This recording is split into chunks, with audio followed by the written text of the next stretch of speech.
안녕하십니까. 가정학과 전문의 최재혁입니다. 오늘 이제 다이어트 관련 내용은 연예인 중에 한 분이죠. 전현무님의 이제 다이어트 비법에 대해서 설명을 드리고 과연 어떤 이제 의학적 원리가 숨어 있는지에 대해서 말씀드리도록 하겠습니다. 이제 날씨가 많이 더워졌어요. 낮에는 이제 거의 이제 27도, 8도, 30도까지 올라가는 경우도 있죠.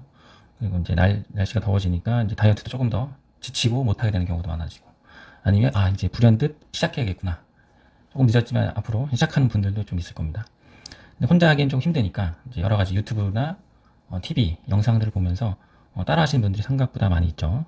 오늘은 이제 막연히 따라하기보다는 어떻게 따라하고 왜 저런 방법들이 살이 빠지는지에 대해서 설명을 좀 드리면서 다이어트 하는 데 도움이 되도록 말씀을 좀 드리도록 하겠습니다. 오늘은 이제 나 혼자 산다의 이제 메인 MC인 전현무 씨의 다이어트 방법에 대해서 한번 말씀을 드리도록 하겠습니다. 바디 프로필을 이제 찍는다고 최근에 무려 이제 굉장히 살을 많이 빼셨네요. 보신 바와 같이 13kg를 감량을 하신 것 같습니다. 굉장한 양이죠. 13kg면은 85kg셨나봐요.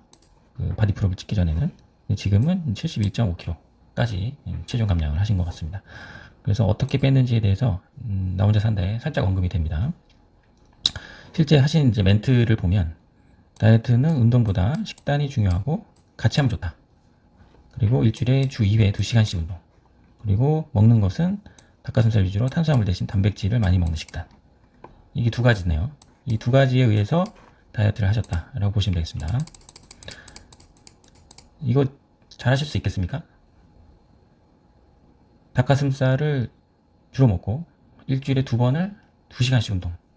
어떠신가요? 한 3달 정도 하실 수 있을까요? 아니면 5년? 쉽지 않은 부분이죠. 이건 이제 다이어트가 하는 그 목표가 바디 프로필을 찍기 위한 방법이라고 볼 수 있어요. 그래서 일시적으로는 이제 살을 쫙 빼는데 도움이 많이 되죠. 닭가슴살 먹고 이제 운동을 2시간씩 한다. 어려운 부분이죠. 근데 단기적인 어떤 목표가 있기 때문에 진행하신 것 같고 아마 이렇게 계속 하긴 좀 어려울 거예요. 일반적인 분들은.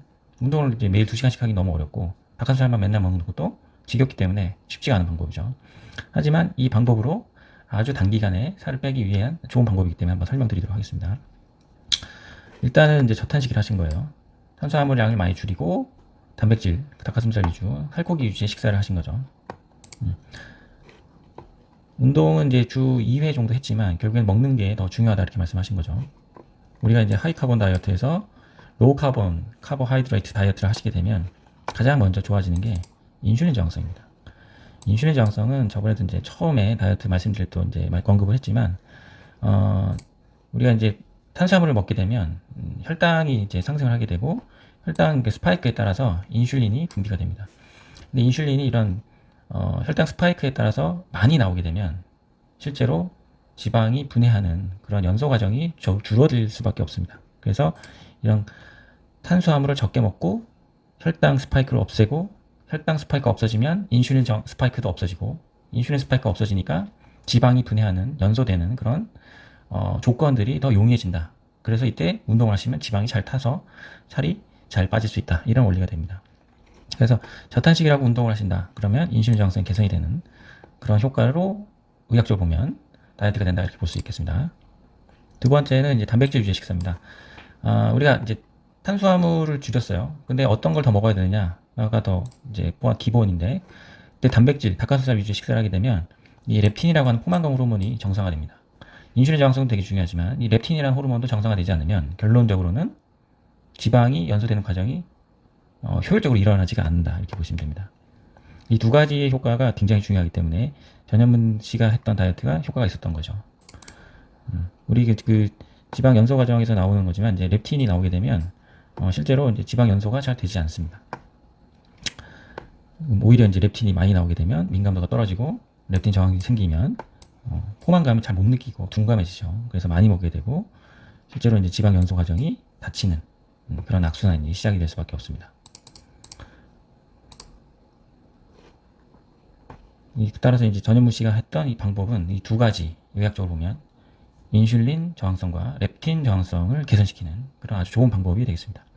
그리고 이제 약간 광고하실 수도 있는데 세 번째 부분이 운동보다는 식단에 더 무게중심을 두고 다이어트를 했다라는 거죠. 이 두 가지를 동시에 하는 게 솔직히 쉽진 않아요. 일상 그 회사 다니면서 애들 키우고 일반적인 생활하면서 하기 너무 어려운 거죠. 그래서 하다 보면 이제 좀 시들시들해지는데 그때 가급적이면 해야 되는 것들이 운동보다는 식단에 조금 더 무게중심을 두는 것이 좋습니다. 이 두 마리 토끼를 다 잡기가 어렵기 때문이죠. 그래서 지친다 쉽지 않다 이럴 때는 식단을 조금 더 해주시다가 조금 여유가 생기면 운동까지 다시 이렇게 하시는 것이 효과적입니다. 반대로 운동을 열심히 하고 식단을 게을리 하시면 체중 감량이 조금 더 어려워질 수 있어요. 그래서 하다 보면 사람들이 이제 지치고 피곤하고 뭐 여러 가지 이벤트들이 일어나기 때문에 그때마다 다이어트가 흔들릴 수 있죠.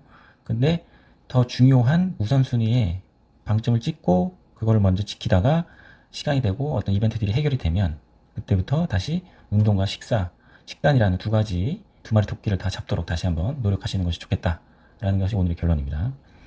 그래서 가장 중요한 원칙은 인슐린 저항성과 렙틴 저항성입니다. 이 두 가지를 잡으려면 결론은 식단이고 식단은 저탄식이 그리고 고단백 식이를 해줘야 된다.